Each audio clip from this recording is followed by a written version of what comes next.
Oke, jadi sekarang kita akan mencoba belajar tentang istilah-istilah yang mungkin teman-teman subscriber belum tahu ya, istilah-istilah dalam dunia bisnis ya.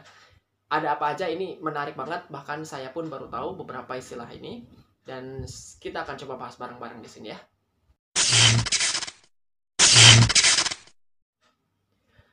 Oke, the first one. Jadi nomor satu ada istilah yang namanya adalah rank and yank ya. Pernah dengar nggak?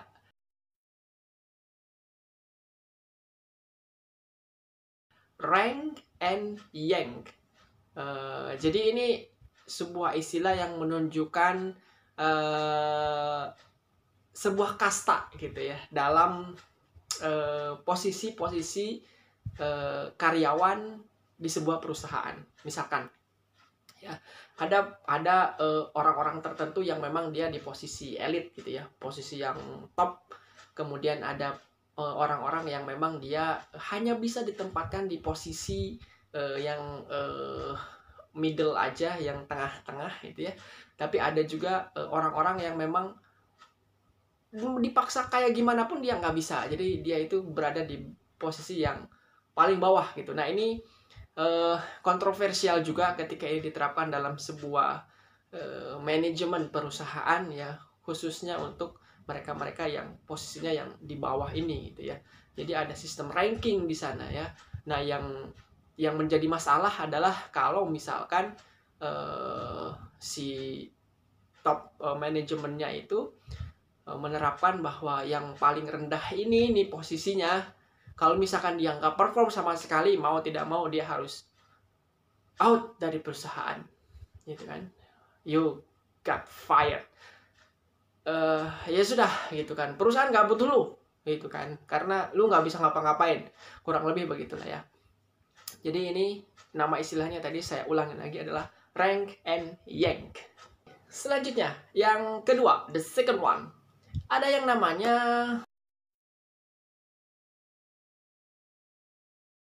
mark to market. Ini sebuah sistem di dalam akuntansi ya, mark to market. Jadi mark to market itu artinya adalah si pencatatan ini dia ditujukan untuk mengelabui ya. Jadi dinilai berdasarkan kondisi pasar, padahal sementara dalam pembukuannya dia itu mengalami kerugian. Jadi supaya orang lain nggak tahu bahwa perusahaannya itu merugi, dalam sistem akuntansi ini dia wah ini pasarnya bagus nih, berkembang terus. Padahal perusahaan dia ada masalah di dalamnya, sehingga dalam sistem akuntansinya dia si perusahaan itu dibuat seolah-olah bagus banget gitu ya, tapi dinilainya berdasarkan kondisi perusahaan, bukan didasarkan pada pembukuannya gitu. Jadi sebetulnya ini tidak aman perusahaan ini ya. Itu namanya adalah sistem pencatatan dalam sebuah akuntansi, namanya adalah mark to market ya. Oke, ingat ya, mark to market. The third one ya, nomor 3 selanjutnya adalah ada yang dinamakan dengan recall ya, recall, RECALL ya, recall. Jadi istilah ini bahasa Indonesianya kalau diartikan adalah penarikan ya, penarikan kembali.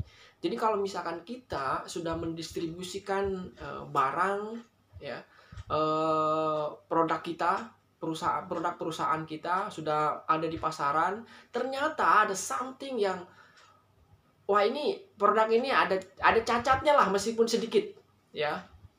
Misalkan kalau misalkan mobil itu airbagnya itu ada trouble ya, kemudian misalkan mesinnya ada macet-macet lah misalkan ya, everything apapun ya, kemudian ternyata sudah beredar di pasaran sangat luas, tapi ini akan membahayakan orang ya karena tidak sesuai dengan spek yang seharusnya, maka barang ini akan di-recall ya, diambil kembali ya, ditarik kembali oleh perusahaan. Itu namanya recall. Selanjutnya ada yang dinamakan dengan swap ya. S W atau W O T, ya, SWOT.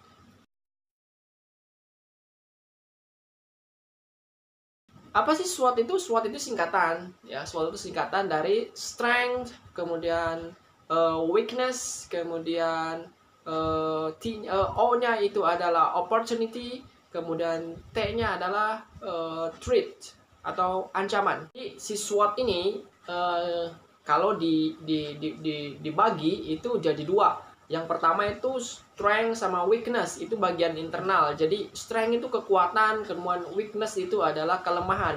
Jadi apa sih kekuatan dan kelemahan dari sebuah perusahaan itu? Itu kan adanya di internal.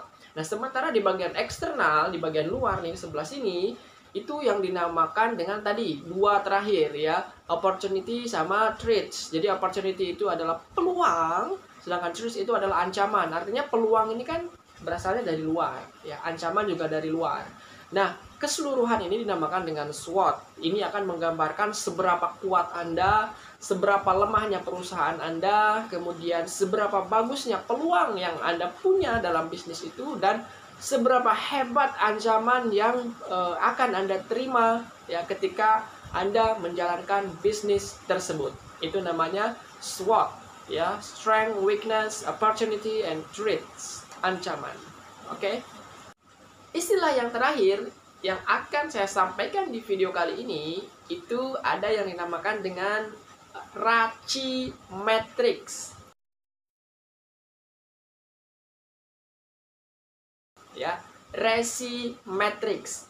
R A C I RACI Matrix, ya. Itu ada singkatan juga. Ya, kalau tadi kita ada SWOT, ya, singkatan, ini juga ada namanya RACI. Ya, RACI itu R-nya adalah responsible, ya. Kemudian A-nya itu accountable, ya. Kemudian C-nya itu adalah consulted, ya. Kemudian I-nya adalah inform.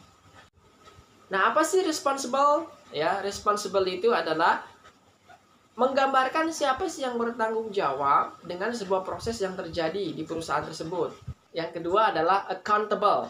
Ya, accountable ini adalah siapa sih pemegang keputusan terakhir yes or no. Ya, siapa sih yang bertanggung jawab untuk bisa memutuskan iya atau tidak dalam sebuah proses tersebut. Ya. Selanjutnya itu adalah consulted, ya, dari RACC-nya itu consulted, ya. Artinya adalah menjelaskan siapa sih orang yang perlu diajak konsultasi mengenai sebuah proses yang ada dalam perusahaan tersebut, ya, atau dalam manajemen tersebut, ya. Jangan sampai kita itu ada masalah tertentu tapi konsultasinya salah, ya, salah orang, ya. Misalkan ada something yang di perusahaan ini stafnya kok begini, tapi misalkan konsultasinya langsung ke komisaris, itu sangat salah, ya. Harusnya misalkan konsultasinya adalah ke HR dulu, kemudian atau ke atasannya dulu, ya. Itu adalah konsultif. Nah, yang terakhir itu ada yang dinamakan dengan inform.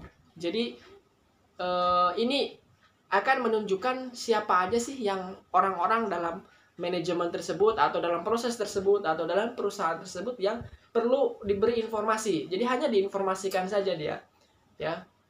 Misalkan saya sebagai atasan, saya bukan sebagai penanggung jawab proses, bukan juga sebagai pemutus kebijakan yes or no, ya, untuk proses tersebut. Bukan juga orang yang perlu dimintai konsultasi sama yang lain aja, tapi saya cuma butuh informasinya aja, ya, butuh informasinya aja sebagai data pelengkap posisi saya sebagai atasan, ya, itu namanya inform.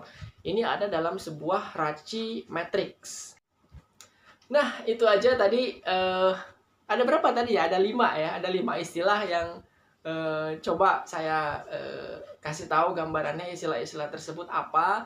Barangkali di suatu saat teman-teman punya bisnis, kemudian ada partner bisnisnya yang istilah-istilahnya keren, misalkan itu, ya. Kemudian kita nggak ngerti kan, malu gitu, ya. Jadi saya coba sampaikan di sini, mungkin teman-teman bisa belajar banyak juga di sini, ya, tentang istilah-istilah yang mungkin suatu saat teman-teman temui, ya, ketika teman-teman punya bisnis. Oke, jangan lupa klik like, subscribe, dan juga share video ini jika memang video ini sangat bermanfaat bagi teman-teman dan mungkin temennya teman ya, siapapun itu. Silahkan di like, jangan lupa di share, jangan lupa subscribe bagi yang belum subscribe. Sampai ketemu di video berikutnya. Bye bye.